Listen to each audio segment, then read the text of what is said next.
오늘 우리에게 주신 하나님 말씀은 이사야 52장 13절부터 53장 6절까지 말씀입니다. 이사야 52장 13절부터 53장 6절까지 말씀. 제가 가진 성경으로는 구약 성경 1032면입니다.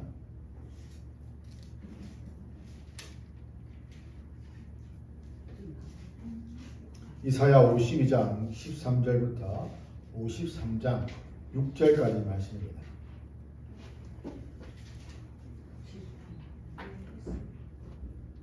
봉독하겠습니다. 보라, 내 종이 형통하리니 받들어 높이 들려서 지극히 존귀하게 되리라. 전에는 그의 모양이 타인보다 상하였고 그의 모습이 사람들보다 상하였으므로 많은 사람이 그에게 대하여 놀랐거니와 그가 나라들을 놀라게 할 것이며 왕들은 그로 말미암아 그들의 입을 봉하리니 이는 그들이 아직 그들에게 전파되지 아니한 것을 볼 것이요 아직 듣지 못한 것을 깨달을 것이니라. 우리가 전한 것을 누가 믿었느냐? 여호와의 팔이 누구에게 나타나느냐? 그는 주 앞에서 자라나기를 연한 순 같고 마른 땅에서 나온 뿌리 같아서 고운 모양도 없고 풍채도 없은즉 우리가 보기에 흠모할 만한 아름다운 것이 없도다. 그는 멸시를 받아 사람들에게 버림받았으며 간고를 많이 겪었으며 질고를 아는 자라. 마치 사람들이 그에게서 얼굴을 가리는 것 같이 멸시를 당하였고 우리도 그를 귀히 여기지 아니하였도다. 그는 실로 우리의 질고를 지고 우리의 슬픔을 당하였거늘 우리는 생각하기를 그는 징벌을 받아서 하나님께 맞으며 고난을 당한다 하였노라. 그가 찔림은 우리의 허물 때문이요 그가 상함은 우리의 죄악 때문이라. 그가 징계를 받음으로 우리는 평화를 누리고 그가 채찍에 맞음으로 우리는 나음을 받았도다. 우리는 다 양 같아서 그릇 행하여 각기 제 길로 갔거늘 여호와께서는 우리 모두의 죄악을 그에게 담당시키셨도다. 아멘. 세상은 죄 용서 받는 길을 알지 못합니다. 대부분의 종교들이 죄 용서받기 위해서 해야 할 일들의 그런 목록들을 만들었고 이러한 것들을 하면 여러분들이 용서받습니다. 여러분들의 삶이 더 좋아질 것입니다. 라는 그런 말들을 하기도 합니다. 다양한 선행과 고행, 착한 일을 많이 하고 때로는 자신의 육신에 있는 그런 죄악들, 그러한 음욕이나 또 여러 가지 식욕이나 여러 가지 악한 것들, 그런 것들을 육신을 고행을 함으로써 그런 억제시키려고 하는 그러한 일들을 말하는 거예요. 하지만 성경은 말하기를 인간의 힘으로는 이러한 죄 문제를 해결할 수 없다라고 분명히 말씀합니다. 성경의 답은 무엇이냐면 고난 받으신 메시아, 즉 예수 그리스도를 믿는 것이다 라는 것을 말하고 있는 거죠. 예수님은 선지자 이사야가 선포한 것처럼 예언한 것처럼 여호와의 종으로 이 땅에 오셨습니다. 예수님의 삶을 통해서 이것이 그대로 성취가 되었는데 요한복음에 의하면 예수님이 십자가에서 마지막에 하신 말씀이 다 이루었다라고 하면서 그 영혼을 하나님께 맡기셨다라고 기록하고 있는데 모든 것을 다 십자가에서 이루심으로써 그 영혼이 떠나시는 것. 이것이 바로 예수님이 여호와의 종으로 오셔서 이 땅 가운데 이루신 일이라는 것이죠. 그래서 본문을 살펴보면서 여호와의 종이신 예수님이 어떤 일을 하셨는가를 살펴보고자 하는데 먼저는 우리를 위해서 고통을 당하신 종이다라는 겁니다. 13절에 보면 보라, 내 종이 형통하리니 받들어 높이 들려서 지극히 존귀하게 되리라고 하는데 여호와의 종은 형통한 자로 소개되고 있습니다. 높이 들리고 지극히 존귀하게 될 것이다. 형통하다는 것은 이해하다 또는 성공하다, 지혜롭게 행하다, 헌신적으로 행동하다라는 의미가 있습니다. 즉 노력과 지혜로운 행동으로 얻는 성공을 의미하는데 하나님께 순종하는 것과 연결된다는 거죠. 종의 형통이 무엇이겠습니까? 바로 주인에게 순종하는 겁니다. 주인에게 순종함으로써 종이 그 종의 신분을 잘 행할 때에 그 종이 형통하게 된 것을 볼 수가 있는 거죠. 그래서 여호와의 종의 본래 신분은 하나님 보시기에는 존귀한 자였는데 왜냐하면 바로 그가 하나님과 동등한 셋이라는 거죠. 하나님과 동등한 하나님의 아들이었습니다. 그런 그가 여호와의 종이 되어서 그 사람들로부터 멸시와 고난을 받으시고 심지어 죽기까지 하셨다는 겁니다. 그렇게 하시는 이유가 무엇인가? 바로 우리를 위한 것이다 라는 거죠. 우리를 죄에서 구원하기 위해서 우리를 대신하여 고난을 다 당하셨다는 겁니다. 죽으신 이 예수님을, 이 여호와의 종을 그냥 무덤 가운데 내버려 두지 않으셨다는 거죠. 만약 예수님이 그 무덤에 그대로 머물러 있었다면 우리에게는 아무런 소망이 없습니다. 우리 절망 가운데 살면서 자신의 그 죄로 말미암아 더 깊은 어려움과 고난과 환난 가운데 살았을 겁니다. 하지만 하나님은 그를 무덤에 있게 하지 않으시고 무덤에서 일으켜 세우셨습니다. 일으키셔서 모든 이름 위에 뛰어난 이름을 주시고 하늘과 땅의 모든 자들로 다 그 앞에 무릎을 꿇게 하시고 모든 입으로 그를 주라 시인하게 하셨다라고 바울은 말하고 있습니다. 참으로 그리스도는 죄인들을 위한 고난을 기쁘게 감당함으로써 지극히 영광스럽게 되셨다는 거죠. 그러면 우리 역시도 이 땅 가운데 살아가면서 예수님이 있는 자들로서 이러한 그리스도의 영광에 동참한다고 말씀하고 있는데 어떻게 동참해야 되는가? 바로 그리스도와의 연합을 말하는 거죠. 그리스도의 연합에는 그분의 영광을 우리가 받는 겁니다. 연합함으로써 머리신 그리스도께 우리가 연합함으로써 그분의 받으신 그 영광을 우리가 받지만 동시에 그분의 고난까지도 우리가 함께 참여해야 한다. 동참해야 한다는 것을 알 수 있는 것이죠. 그리스도와 연합하였는데 그냥 영광만 받고 고난은 피할 수 없기에 우리가 이 연합함에 기쁨으로 동참해야 된다는 겁니다.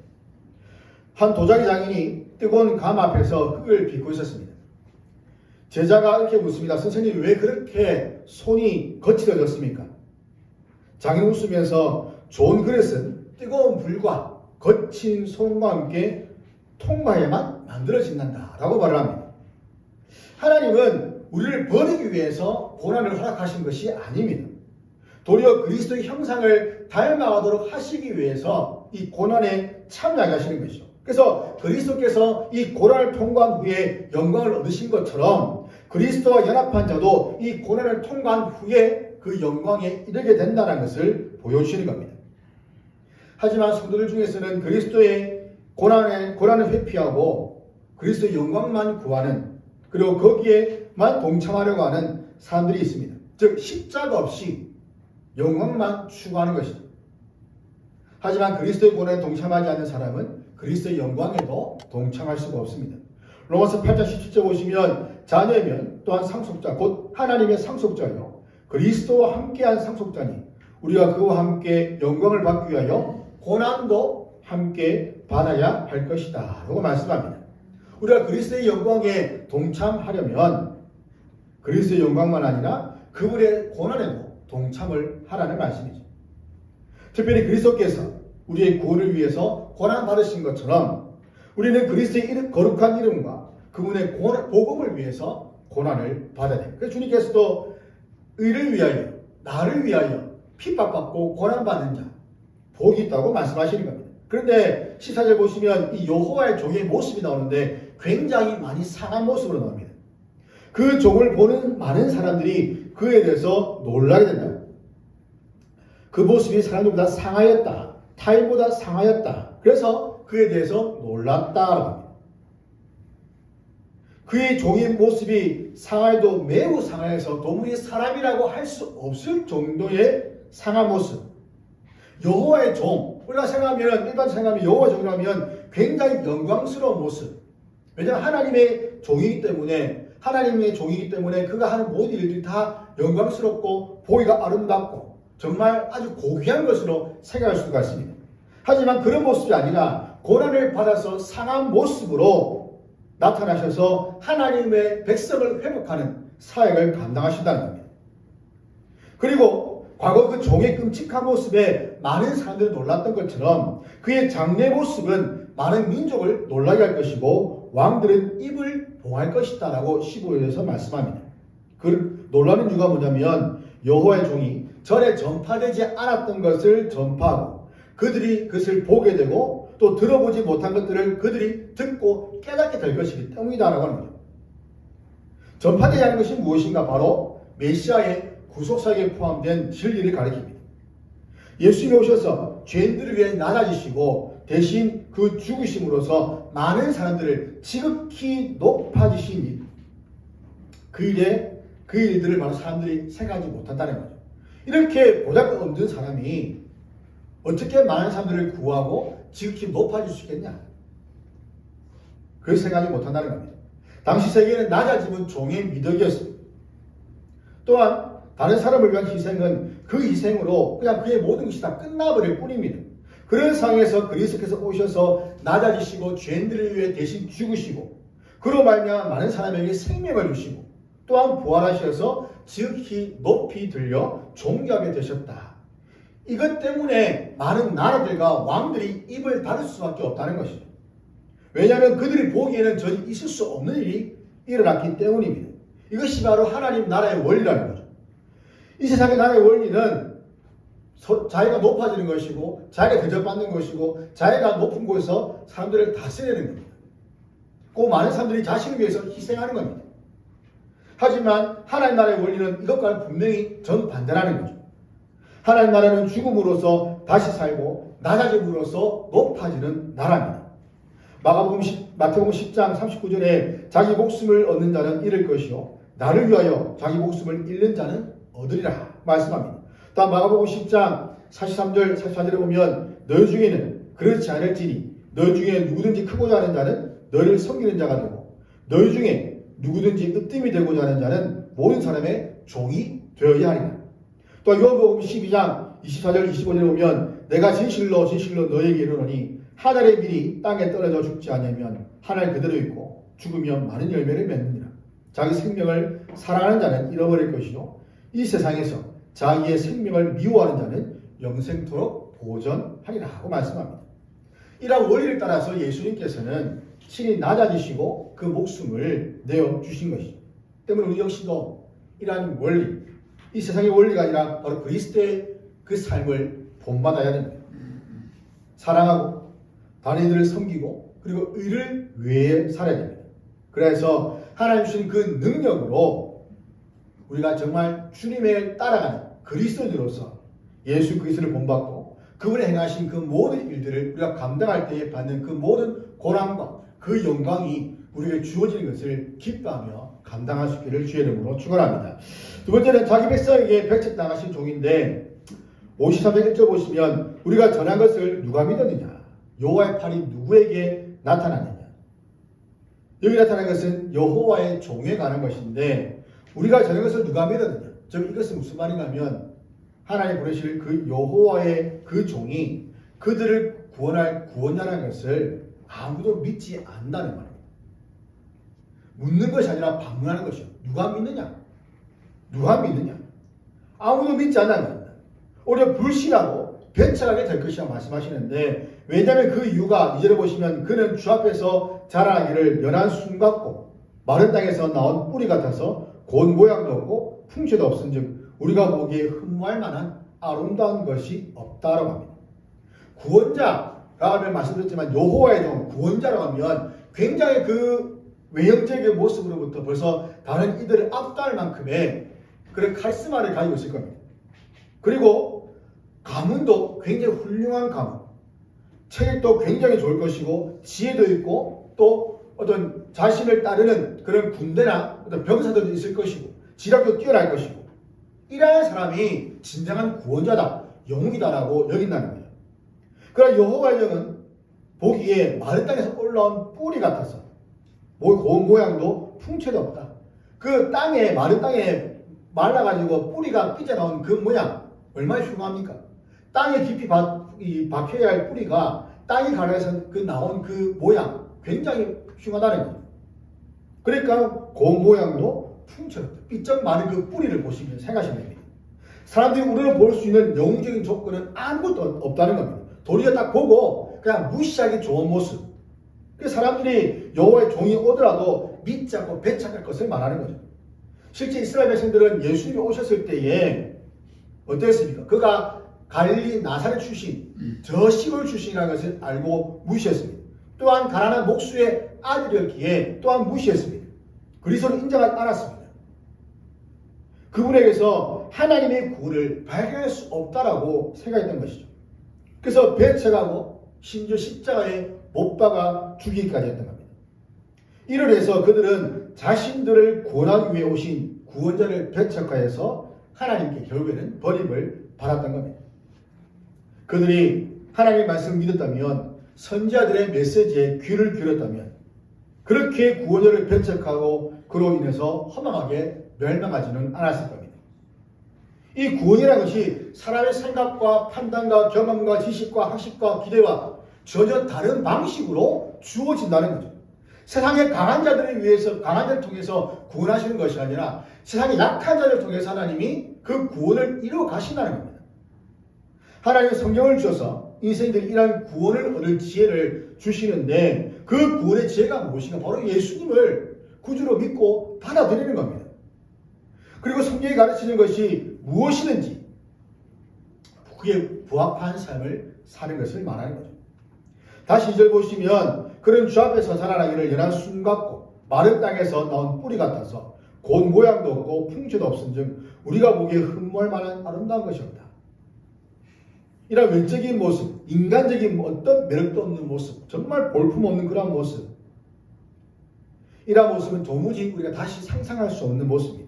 좀 더 고상하고 정결하게 다른 사람들의 환심을 살 만한 그런 호감을 살 만한 모습으로 오셨다면 얼마나 좋겠습니까? 그러나 하나님의 종 메시아는 그렇지 않았다는 겁니다. 예수님이 나이가 살아가실 때가 30세쯤 되었다고 누가는 기록하는데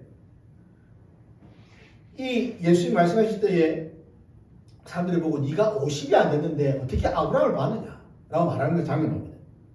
그러니까 30이 안 됐는데 예수의 나이를 50이 안 됐다고 보면 굉장한 개입을 두고 본 거죠. 그러니까 외모가 정말 볼품이 없는 외모라는 겁니다. 우리가 보면 영화나 그림 보면 성화를 보면 예수님이 아주 아름답게 그리는 것을 보게 됩니다. 머리도 금발에 참 약간 좀 길게 만들어 놓고 눈도 파란 동자에다가 수염도 약간 좀 있으면서 굉장히 보면 호감을 가지고 잘생긴 그런 예수님이 나오는 거죠. 그러니까 실제로는 그런 모습이 아니라는 겁니다. 이렇게 보기에도 정말 아무것도 아닌 정말 이렇게 신할 만한 그런 외모를 가진 그런 예수님이기 때문에 결과적으로 무시를 받고 멸시를 당하고 배척과 박해를 받았다는 겁니다. 조금 더 인간적인 매력이 있었다면 사람들에게 멸시와 배척이 아니라 도리어 환영을 받았고 도리어 높임을 받았겠죠. 자, 이렇게 비참한 모습으로 세상에 보내신 이유가 뭐냐면 하나님이 길을 계획하신 바 사람들의 구원을 위한 것이다 라는 겁니다. 죄의 권세 아래에서 비참하게 죽어가는 사람들을 대신해서 그를 비천한 자라 죽음의 자리에 내오심으로써 사람들을 구원하시는 하나님의 뜻을 이루기 위해서 정말 보잘것없는 그런 모습으로 보내셨다는 겁니다. 만약 조금 더 용적인 모습으로 오셨다면 죄인들을 위해서 고난을 당하고 죽을 수가 있었을까? 도리어 사람들에게 섬김받고 또 그들을 사람들이 이 사람을 냉정하고 잔인하게 십자가에 내어주지도 않았다는 겁니다. 때문에 여호와의 종은 불가피하게 아주 비천한 종의 모습으로 오셔야만 다른 사람을 섬기고 그리고 죽게 된다는 것을 말하는 것이죠. 그러면서 여호와의 종을 3절 보시면 그는 멸시를 받아 사람에게 버림받았고 간고를 많이 겪었고 질고를 안다라고 말합니다. 이런 인성적인 측면을 강조한 것인데 이미 예수님이 육신의 그 땅에 오신 것이 바로 수많은 질고와 간고를 겪으신 것과 똑같다는 겁니다. 나실 때부터 고통을 당했습니다. 태어나실 때에 누우실 자리가 없었다고 말합니다. 또한 헤롯의 핍박을 받아서 애국으로 피난 가셨습니다. 나사렛에 와서는 어린 나이에도 힘든 노동을 해서 자기의 가정을 생계를 꾸려나가야 됐습니다. 그리고 공생애가 시작된 이후로 줄곧 대적자들로부터 핍박을 받았다라는 것을 볼 수 있는 거죠. 또한 인격적으로 미성숙한 제자들과 함께 3년을 보내시면서 굉장히 답답함을 느끼셨을 겁니다. 또 마지막에 십자가를 죽으시기 전에는 제자들에게 배신을 당하고 버림을 받았습니다.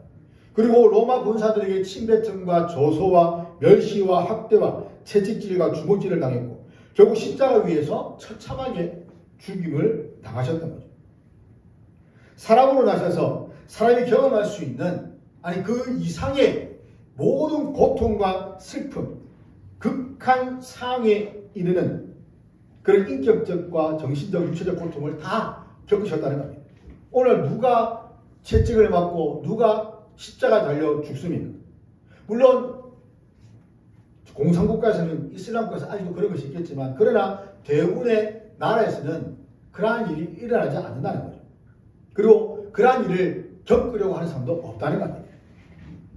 이런 슬픔을 다 겪으시고 수치스럽고 고통스러운 일을 겪으신 이유가 바로 우리 인생을 몸소 체험하심으로써 우리를 구원하시고 우리를 또 위로하시기 위함이라는 겁니다. 어두운 밤의 사람들의 작은 등불 하나를 보면서 말합니다. 이 작은 빛이 무슨 소용이 있느냐 하면서 그 빛을 무시했어요. 그러나 폭풍이 몰아치고 모든 불이 다 꺼졌을 때에 사람들은 다시 그 작은 등불을 찾았고 그 작은 빛이 그 사람들을 살리는 유일한 빛이 되었다는 겁니다. 사람들에게 멸시받던 종이 결국에는 많은 사람들을 살리는 그런 구원의 길이 되었다는 것을 말씀하시는 거죠. 비록 멸시를 받으시고 버림받았고 간고를 많이 겪었고 질고를 아시는 분이지만 이분은 그냥 단순히 아는 것이 아니라 그들을 그것으로부터 구원하시는 분이라는 겁니다. 인간이 경험할 수 있는 모든 간고와 질고를 경험하셨기 때문에 인간의 진정한 위로와 도움이 되실 수 있는 분입니다. 주님은 우리를 가장 잘 아십니다. 우리의 참되고 유일한 구원자십니다. 이처럼 참된 구원자신 예수님께서 우리가 고통당하고 우리의 마음이 상할 때에 외면치 않으시고 위로해 주신다는 것을 우리는 기억해야 됩니다. 그럼 우리의 구원자시고 참 위로자 되시는 예수님을 우리가 더 사랑하고 그분과 함께 동행하기를 기뻐하는 우리 모두가 되기를 주의 이름으로 축원합니다. 세 번째는 고통을 통해서 우리를 치료하시는 종인데 여호와의 종은 고통을 당하는 사명을 짊어진 사람인데 질고와 슬픔과 징벌과 맞음과 고난과 찔림과 상함과 징계와 채찍 이러한 단어들이 4절과 5절에서 계속 이어지고 있습니다. 이러한 모든 것들이 누구를 위한 것이냐? 바로 우리를 대신한 것이요. 누군가 고통을 당하면서 보면 당연히 그 사람의 잘못 때문에 당한다고 생각합니다. 다른 사람의 고통을 대신 당한다는 것은 상상하기가 어려운 일이죠. 물론 부모님들이나 또는 사랑하는 사람을 위해서, 가족을 위해서는 우리가 대신 어떤 고통을 당할 수 있고 심지어 생명까지도 우리가 내어놓을 수 있다고 이렇게 말을 합니다. 실제 그런 분들도 계시고요. 하지만 대다수는 내가 알지 못하는 사람을 위해서 이러한 일을 하기는 어렵다는 거죠. 여호와의 종의 고난의 원인은 전적으로 바로 우리 죄인들에게 있는 겁니다. 죄는 징계와 형벌이 따른다 라는 사실을 알아야 되는 것이고 무시무시하고 엄중한 형벌이 거기에 반드시 있다는 것을 안다면 이러한 죄에 대해서 우리가 어떤 마음을 가지고 어떤 생각을 가지겠습니까? 이러한 찔림과 상함, 채찍, 찔림은 구멍을 뚫는 것을 의미하는 것인데 바로 이 예수님의 그 가시멸관으로 머리에 찔림을 당하고 대못으로 손과 발에 이 못박힘을 당하는 것이고 창으로 옆구리를 찌르는 등의 고난을 말하는 겁니다. 또한 상함은 단순히 피부가 상하는 정도의 의미가 아니라 무수한 구타와 짓밟힘으로 그 피부는 물론 뼈까지 완전히 으스러질 정도의 상태에 이르는 것을 의미하는 거죠. 채찍은 그리스도께서 십자가를 지시기 전에 로마 병사들이 가한 형벌인데 이 동물의 뼈나 날카로운 나비 달린 이 채찍, 이 가죽끈으로서 이 등을 내리치면 땡길 때 그 살이 찢겨 나가는 것을 말합니다. 그러면 예수님께서 도대체 왜 이렇게 무시무시한 고통과 고난을 당했는가? 우리 죄 때라는 겁니다. 죄 때문이라는 것이죠. 그래서 죄는 대충 넘어갈 것이 아니라는 겁니다. 그러니까 대충 잘 무마해서 넘어갈 것이 아니라는 거예요. 사망과 지옥 형벌을 가져오는 끔찍하고 추악하고 사악한 것이다. 때문에 아무 죄도 없으신 주님이 정말 말로 할 수 없는 이 무시무시한 고통을 당하셔야 되는 이유가 바로 우리의 죄 때문이라는 것이죠. 두 형제가 공놀을 하다가 이 유리창을 깨뜨립니다. 주인이 화를 내면서 막 달려옵니다. 누가 깼냐고 묻습니다. 동생이 겁에 질러 떨고 있을 때에 형이 나서서 말합니다. 제가 했습니다. 형이 하지 않은 일을 동생 대신에 이 책임을 진 것이죠. 예수님은 자신이 하지 않는 죄를 우리 대신 책임지시는 분입니다. 이러한 우리를 대신해서 겪으신 예수님의 순환이 우리의 인생에 가지는 것이 무엇이냐? 바로 평안을 누리고 나음을 받는다라는 것이죠. 그리스도의 십자가의 순환이 있었기 있기 전에 우리 인생은 항상 불안 가운데 평안을 누릴 수가 없었고 죽음에 이르는 그러한 질병에 사로잡혀서 고통을 당해야만 했습니다. 왜냐하면 성경은 말하기를 죄의 삭은 사망이다 라고 말하기 때문입니다. 죄는 인생으로 사망에 이르게 하는 무서운 질병이라는 거죠. 하지만 그리스도께서는 부활과 생명이 되시기 때문에 그를 믿는 자는 죽어도 살아나는 것, 다시 사는 것이고 그리고 영원토록 살게 됩니다. 그를 믿는 자는 죽음을 완전히 믿는 자의 죽음은 완전히 죽음이라고 말하기 어려울 정도로 죽고 나서 부활하여 다시 생명을 얻은 자로서 영원토록 살아갑니다. 그래서 그리스도의 십자가를 의지하는 자는 죄를 완전히 해결받고 사망과 심판의 공포로부터 완전히 자유롭게 되는 은혜를 누린다는 거죠.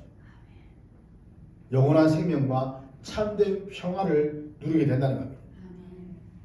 사형 선고를 받고 언제 죽을지 몰라서 불안해하는 죄수가 사형 선고를 받은 것보다 더 놀랍고 감격적이고 축복된 일이라고 할 수가 있습니다. 우리가 어떤 빚을 진다든지 또는 잘못을 해서 어떤 형벌을 받을 때에 그것이 대신 누군가 빚을 갚아주다든지 누군가 대신 자신의 형벌을 받게 됐다. 이 말을 들었을 때 그 기쁨이 얼마나 크겠습니까?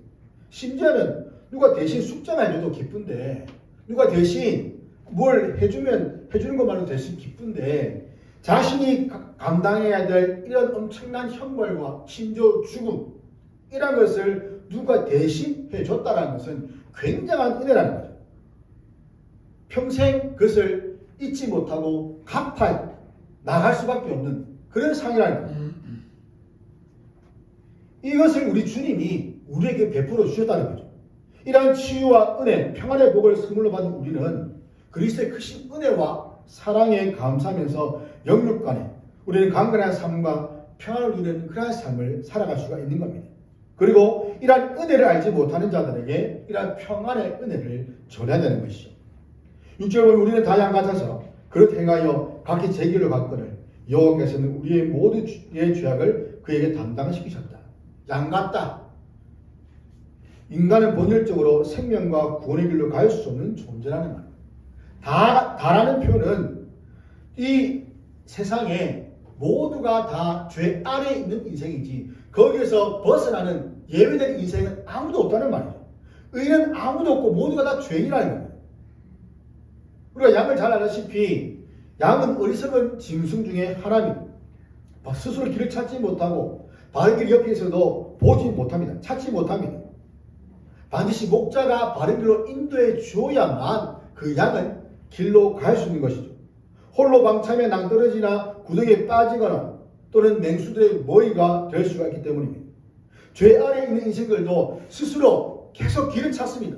어느 길로 가면 구원을 얻을 것인가? 어느 길이 정말 구원의 길인가? 내가 무엇을 해야만 영생을 얻을까?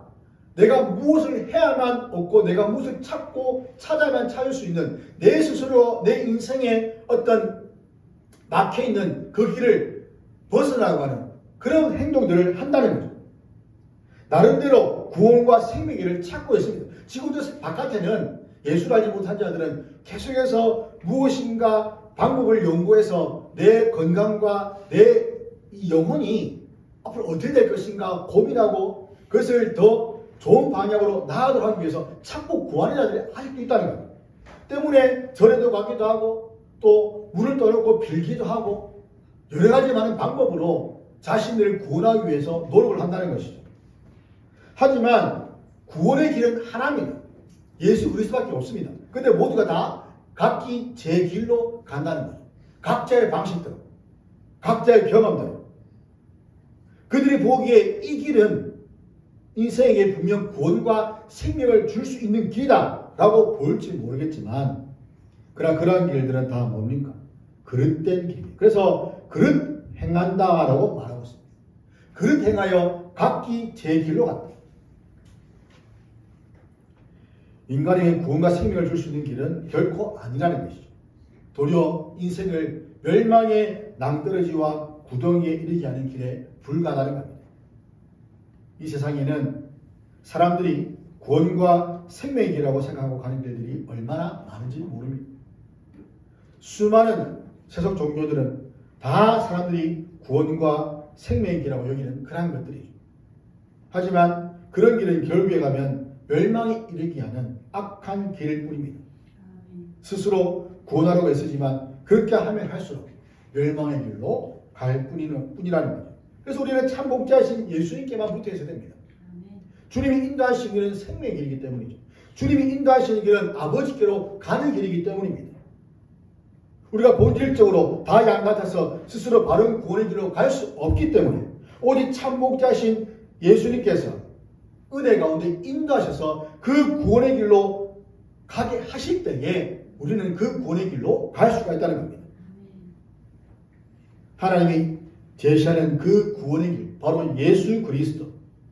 우리는 하나님의 인도에 따라서 예수님의 그 길로 갈 때만 구원에 이를 수가 있음을 기억해야 됩니다. 그래서 우리 스스로 이러한 구원의 길을 찾으려고 해서도 안 되고 찾을 수도 없습니다. 우리의 눈에 좋아 보이는 대로, 목자가 있음에도 불구하고 내 눈에 좋아 보이는 대로 나아간다면 결국에는 바른 길을 벗어나서 멸망의 길로 갈 뿐이라는 것이죠. 전쟁 중 한 병사가 화살이 날아오는 그 전장에 서 있습니다. 화살이 날아오는 순간 그 옆에 있던 전우가 방패를 가지고 그를 가로막았습니다. 수많은 화살이 방패에 꽂혔고 방패가 갈라지고 금이 가고 결국 그 방패를 부서졌는데 하지만 그 방패 뒤에 있는 병사는 살아남는 것이죠. 전투가 끝난 뒤에 병사가 부서진 방패를 들고 울었습니다. 이 방패가 없었다면 나는 살아남지 못했을 것이다. 고난받는 여호와의 종은 우리를 대신해서 부서진 방패와도 같은 분입니다. 우리에게 날아올 심판과 형벌을 자신이 대신 맞으셨기 때문이죠. 그래서 여호와께서 우리 모두의 죄악을 그에게 담당시키셨다고 말씀하시는 겁니다. 이사야는 예수님은 자신의 이름대로 자기 백성을 그들의 죄에서 구원하실 분으로 오실 것을 예언했습니다. 우리 주 예수 그리스도께서 이루신 구원은 우리가 아무리 나약해도 아무리 환경이 열악하더라도 아무리 극심한 어려움이 닥쳐도 변함이 없을 만큼 풍성하고 완전한 것입니다. 늘 변함없이 우리와 함께 하시면서 우리의 모든 형편을 아시는 주님의 은혜를 우리는 기억해야 합니다. 그래서 이처럼 영원하고 완전하며 넘치도록 풍성한 구원을 의지함으로써 삼위 하나님과 날마다 동행하는 그런 복된 삶을 살아가는 저와 여러분 되기를 주의 이름으로 축원합니다.